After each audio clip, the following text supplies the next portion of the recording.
I gotta sneeze really quick. Uh,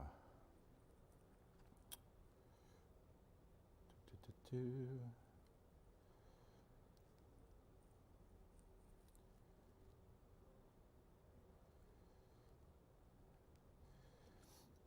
My books.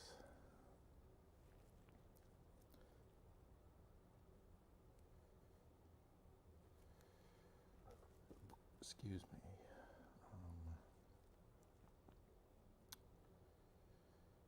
Here, all right. I'll read Paradise Lost. Book 1, Paradise Lost by John Milton. Of man's first disobedience and the fruit of that forbidden tree, whose moral taste brought death into the world and all our woe, with loss of Eden, till one greater man restore us and regain the blissful seat. Sing, heavenly muse, that on secret top of Oreb or Sinai didst inspire that shepherd who first taught the chosen seed. In the beginning, how the heavens and the earth rose out of chaos, or if Sion Hill delight thee more, and Seola's brook that flowed fast by the oracle of God, I thence invoke thy aid to my adventurous song, that with no middle flight intends to soar aboveth the mount while it pursues things untempted yet in prose or rhyme. And chiefly thou, O Spirit, that dost prefer before all temples thy upright heart and pure, instruct me, for thou knowest thou from the first was past, was present, and with mighty wings outspread, dove-like sat brooding on the vast abyss, and mads it pregnant what in mine is dark.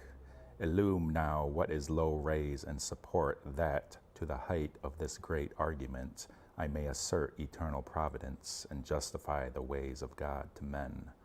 Say first, for heaven hides nothing from thy view, nor the deep tract of hell. Say first what cause moved our grandparents in that happy state, favored of heaven so highly, to fall off from their Creator and transgress from his will for one restraint, lords of the world besides, who first seduced them to that foul revolt.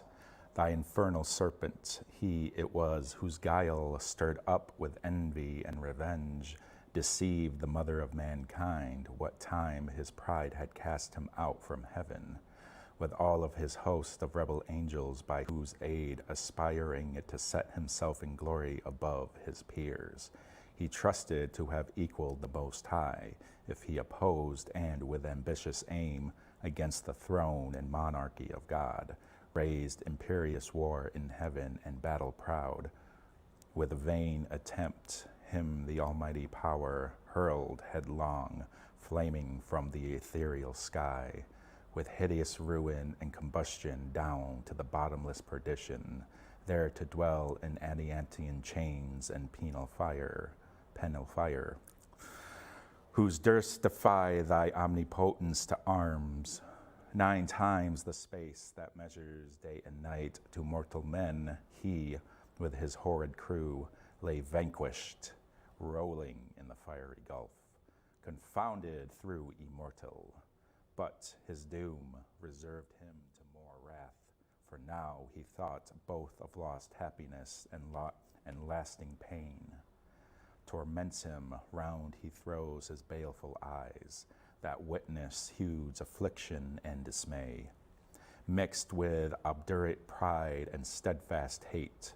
At once, as far as angels can, he views the dismal situation, waste and wild, a dungeon horrible on all sides round, as one great furnace flamed, yet those flames no light, but rather darkness visible, served only to discover sights of woe, regions of sorrow, doleful shades, where peace and rest can never dwell. Hope never comes, that comes to all, but torture without end still urges, and a fiery deluge consumed. Such place eternal justice has prepared for those rebellious. Here their prison ordained in utter darkness, and their position and their portions set, as far removed from God and light of heaven as from the center thrice to the utmost pole. Oh, how unlike the place from whence they fell! There the companions of his fall, overwhelmed with floods and whirlwinds of tempestuous fire, he soon discerns, and weltering by his side, one next himself in power and next in crime, long after known in Palestine and named Beelzebub, to whom the arch enemy and thence in heaven called Satan, with bold words breaking the horrid silence, thus began: If thou be'st he, but oh how fallen, how changed from him who in the happy realms of light, clothed with transcendent brightness, dith outshine myriads thou bright. If he whom mutual league united thoughts and counsels equal hope and hazard in the glorious enterprise, joined with me once, now misery hath joined in equal ruin, into what pit thou seest, from what height fallen, so much the stronger proved he with his thunder, and till then who knew the force of those dire arms, yet not for those, nor what the potent victor in his rage. Now it's time to switch it over to something less deep. Fire and Ice, Robert Frost. Some say the world will end in fire, some say in ice. From what I've tasted of desire, I hold those with favor fire. But if it had to perish twice, I think I know enough of hate to know that for destruction ice is also great and would suffice.